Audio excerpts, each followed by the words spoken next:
Welcome back to Jurnal Belajar Bahasa Inggris. Kita ke materi pronouns, yaitu subject and object pronouns.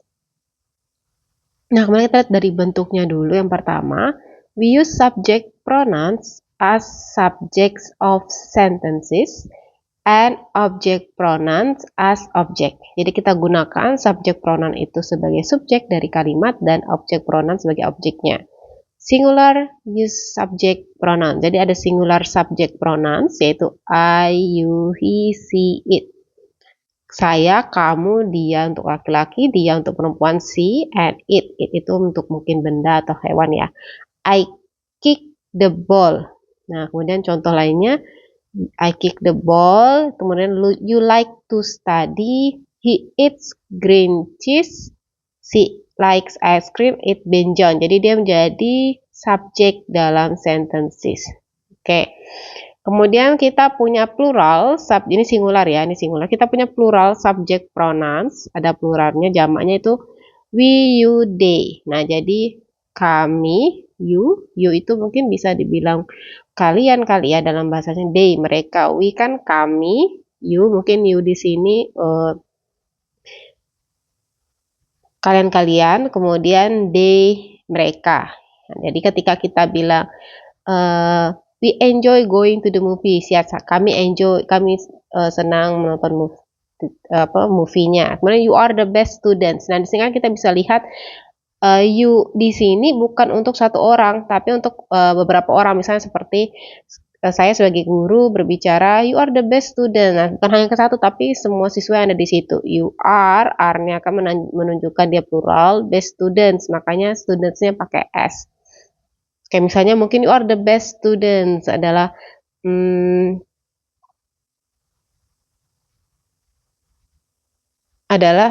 tapi saya tahu juga ya kalau keliru pemahamannya ya. Jadi kalau saya pahami ini you are, tapi mungkin juga you is. You are the best students. Apakah maksudnya you are the best students ini istilahnya seperti yang saya sampaikan tadi ya. Saya sedang berbicara sebagai murid di kelas, kemudian saya langsung bilang, yes, you are the best students. Jadi maksudnya di kelas itu adalah yang terbaik dibandingkan yang kelas lain. Nah, atau yang dimaksudnya you are the best students, ini ke satu orang merujuknya. Tapi kalau satu orang, kenapa dia masuk ke plural subject pronouns? Nah, jadi kalau untuk yang expert paham hal ini, yang paham konsep ini, mohon dikonfirmasi di kolom komentar apakah yang dimaksud dari pernyataan you are the best students. Nah, kan ada S-nya. Nah, students di sini maksudnya siswa-siswa di kelas tersebut atau satu siswa aja dibandingkan dengan seluruh siswa lainnya. Nah, atau semua siswa di kelas tersebut dibandingkan siswa-siswa di kelas lainnya gitu. Nah, mungkin bisa dikonfirmasi maksud dari you are the best student. The best student. Kalau mungkin cuman student aja, ya kita tahu ya. Tapi kalau ada students, gimana? Karena kan kita juga tidak pernah ya kayak ketemu kalimat you is. Tapi sih you are, selalu you are gitu. Apakah ini you-nya di sini adalah kalian atau kamu gitu dalam bahasa Indonesianya. Oke, mohon untuk dikoreksi jika ada kesalahan pemahaman saya dalam bahasa Inggris ini. Kemudian they are not happy. They are, ya ini sih jelas ya, memang mereka itu berarti jamak. Nah, kita lanjut ke singular object pronouns, yaitu me, you, him, her, it. Jadi dia jadi objek, bukan jadi subjek. David kick the ball to me. Oke, jadi David memukul bola ya, melempar bola ke saya gitu. Kemudian Anna wants to talk to you. Jadi you ini juga bisa jadi bentuk objeknya, bisa juga jadi subjek. Kemudian Mary doesn't like him. Him itu di sini dalam konteksnya dia tidak suka, tapi Mary doesn't like him, ya suka dia gitu ya. Sam kiss her. Nah, jadi Sam kiss her, kemudian John smash it. Nah, it itu mungkin bisa aja ball or anything. Kemudian plural object pronouns. Plural object pronouns itu untuk pluralnya us, you, them. Us itu kami, you mungkin bisa kalian juga, them. The politician lied to us. Nah, I wouldn't lie to you. I wouldn't lie to you. Nah, ini bisa juga you-nya ke dia sendiri ya, tapi nanti mungkin bisa dilihat lagi to you di sini maksudnya ke plural itu apakah I wouldn't lie to you, you itu banyaknya atau kan kalau us kan kami ya, kenapa mungkin saya bilang I wouldn't lie to us, nah mungkin kan us kan termasuk diri sendiri, termasuk si saya dan orang lain. Kalau I wouldn't lie to you, bisa aja you-nya di sini maksudkan berapa orang kah, atau yang memang you itu cukup satu orang. Nah, itu mohon dikonfirmasi juga di kolom komentar kalau ada yang keliru. Kemudian Mary didn't invite them. Mary tidak mengundang mereka. Jelas ya. Jadi saya suka bingung juga dengan kata you. Ini you di sini apakah memang bisa ke saya, atau maksudnya apakah hanya saya aja, atau bisa ke kalian gitu. Nah, apakah bisa dua-duanya seperti ini? Jadi ketika dia jamak, maksudnya ini saya mau konfirmasi ya, bukan saya menjelaskan. Saya ingin konfirmasi, apakah benar ketika kata you itu bisa berarti saya dan kalian, saya atau kalian, atau you itu memang hanya untuk pernyataan, kok saya? Salah. Nih, mulai error ya, sebentar. You itu, nah apakah dimaksudnya kamu, astagfirullah, kamu atau kalian. Nah, apakah bisa seperti ini, apakah you itu bisa menyatakan satu orang sebagai kamu ya, singularnya itu artinya kamu, terus pluralnya artinya kalian. Apakah bisa seperti ini, atau kalau misalnya you itu cukup di kamu aja, mau singular atau plural gitu. Sedangkan dalam bahasa Inggris kan kita juga kayaknya kalau untuk kalian, saya nggak tahu tuh bahasa Inggrisnya kalian, coba kita cek ya di teks translate-nya. Saya coba kalau kalian,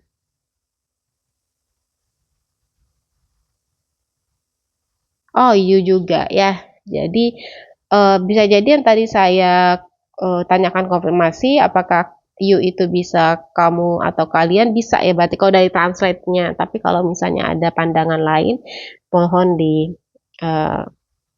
disampaikan, kita sharing. Oke, karena ini istilahnya kita belajar bareng. Oke, kemudian kita ke quiz. Choose the correct form. Where did the boy go? He went to school, karena dia jadi subjek ya. He went to school.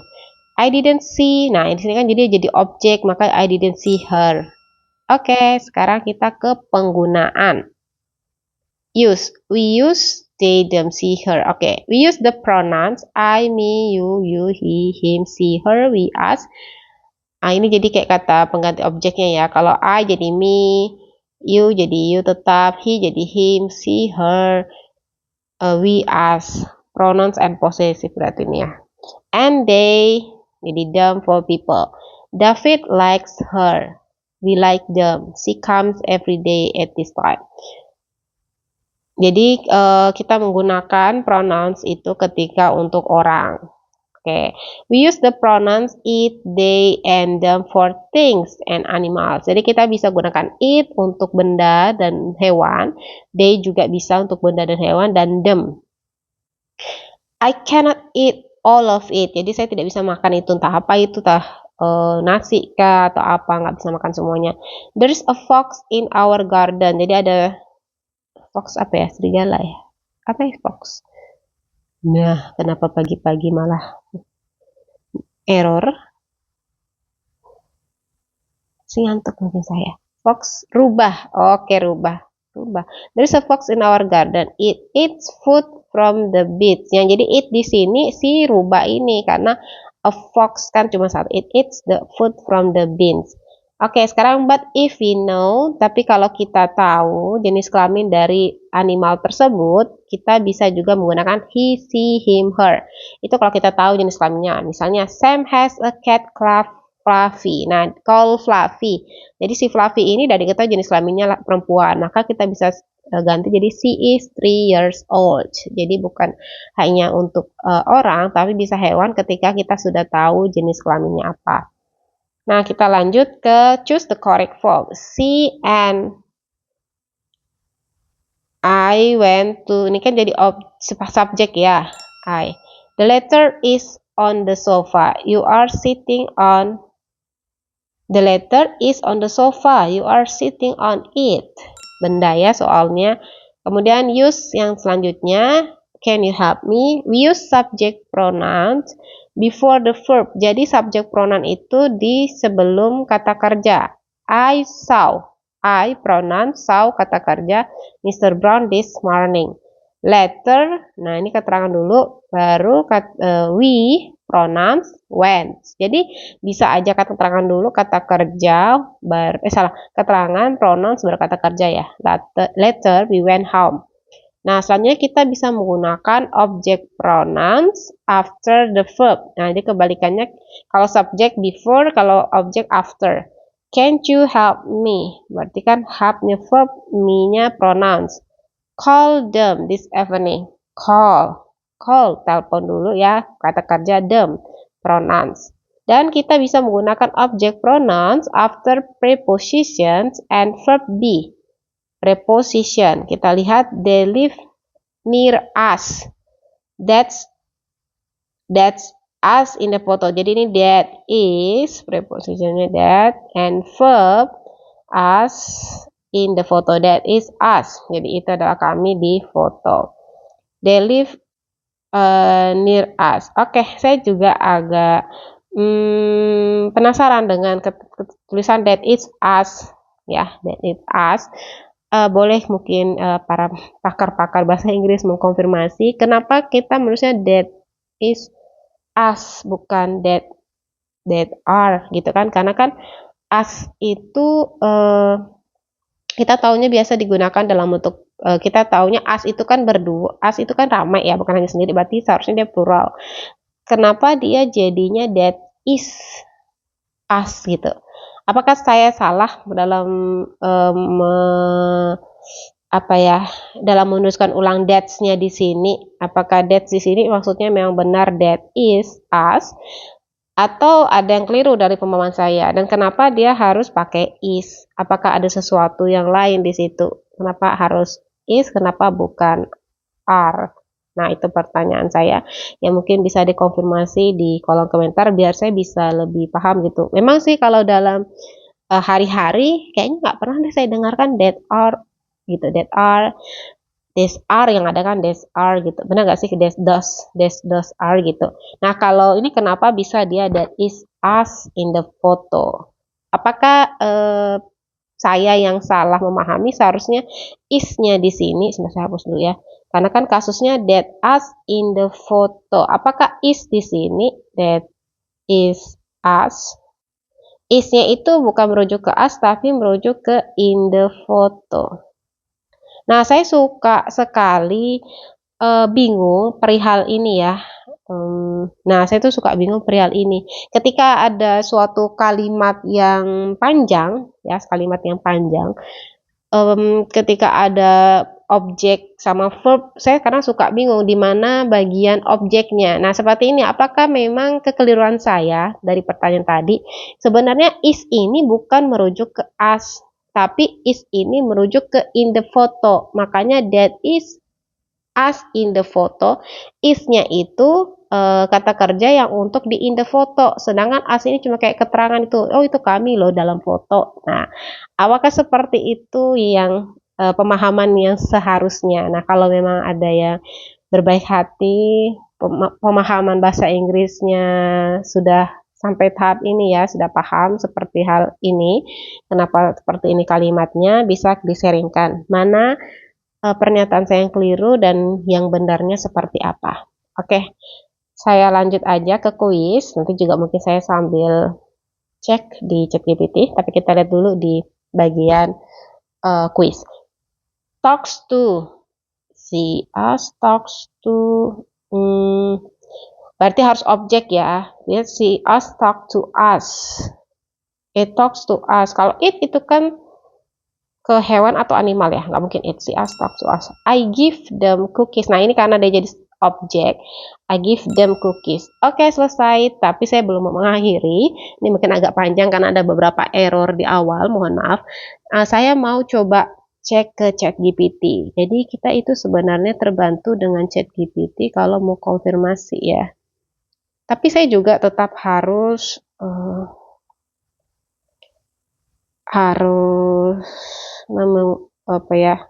mengecek langsung kepada pakar. That is us in the photo ya. Nah, ini saya akan menanyakan ke ChatGPT hal yang sama seperti yang saya tanyakan tadi di video. That is us in the photo. Mengapa? Apakah tulisan ini benar? Nah, kalau kamu belajar juga menggunakan ChatGPT, that is us in the photo.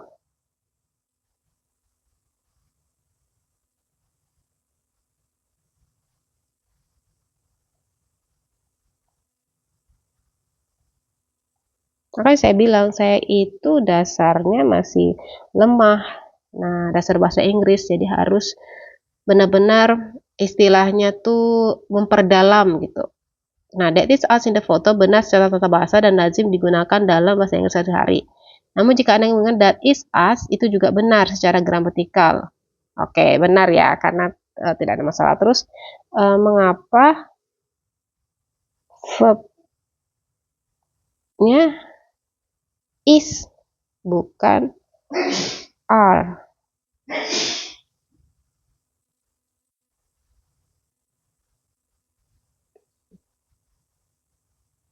Ini benar ya, berarti penggunaan is dalam kalimat that is us in the photo terjadi karena subjek kalimatnya adalah that, bukan us ya.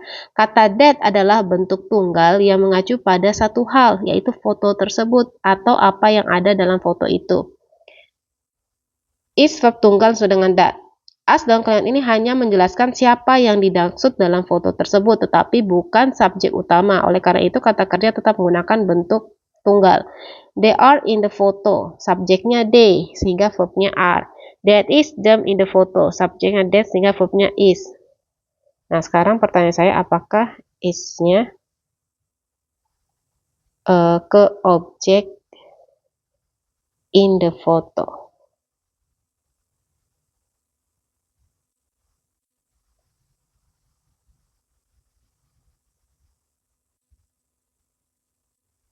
Oke, ini pun ternyata pemahaman saya juga keliru ya, karena di sini saya nggak tahu benar atau nggak disampaikan ChatGPT, tolong dikonfirmasi. Ini bukan is dalam kalimat that is us in the photo tidak merujuk pada objek in the photo, tetapi berfungsi sebagai linking verb yang menghubungkan subjek that dengan pelengkapnya yaitu us in the photo.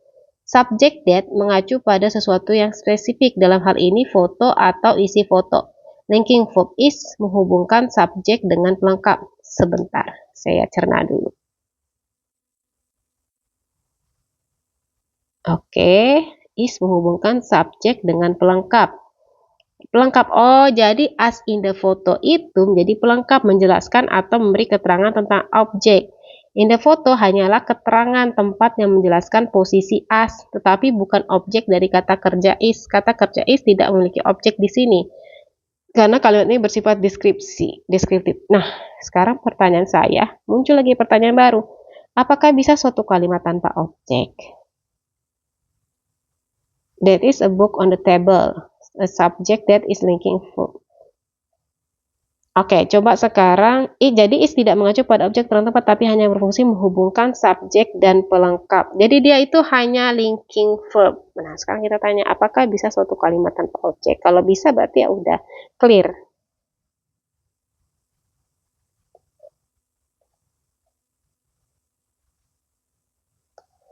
Apakah bisa suatu kalimat tanpa objek?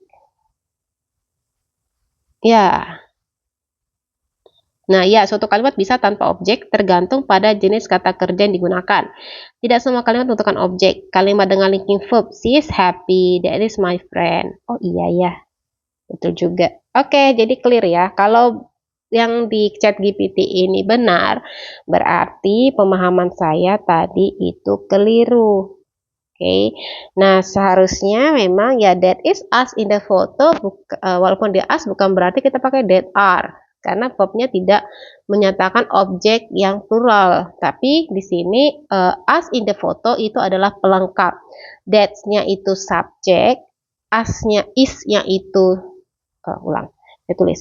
Jadi that-nya ini berperan sebagai subjek, is-nya itu linking verb, ini jadi linking verb. Nah, si us in the photo itu jadi us in the photo ini jadi pelengkap. Nah, ini yang saya tangkap tadi dari penjelasan si ChatGPT. Jadi tidak masalah ketika kita tidak mempunyai objek. Nah, ketika kita pakai linking verb kayak I am happy, she is happy, dan ini that is us in the photo. Nah, sekarang yang ingin saya konfirmasi apakah yang di ChatGPT ini benar sesuai dengan pemahaman pakar-pakar bahasa Inggris dengan hasil dari kuliah ataupun hasil dari literatur yang memang lebih terpercaya. Nah, sementara ini adalah jawaban yang saya dapatkan pemahaman dari ChatGPT. Oke. Jadi ChatGPT itu bisa membantu kita memberikan pemahaman yang lebih mendalam, tetapi juga kita harus merujuk ke sesuatu yang lebih dapat dipercaya lah, accountable. Contohnya kita tanyakan langsung ke pakar bahasa Inggris atau kita bisa menggunakan buku-buku yang relevan. Baik, saya rasa untuk subject and object pronoun cukup sampai di sini. Agak panjang ya video ini ya, karena ada beberapa error di awal dan saya memang tidak menggunakan fitur edit. Mohon maaf karena saya lebih senang belajar secara natural aja. Jadi ini saya belajar sambil saya dokumentasikan. Jadi kalau ada yang keliru ya jelas karena saya sambil belajar. Baik, terima kasih atas perhatiannya. Saya akhiri. Wassalamualaikum warahmatullahi wabarakatuh.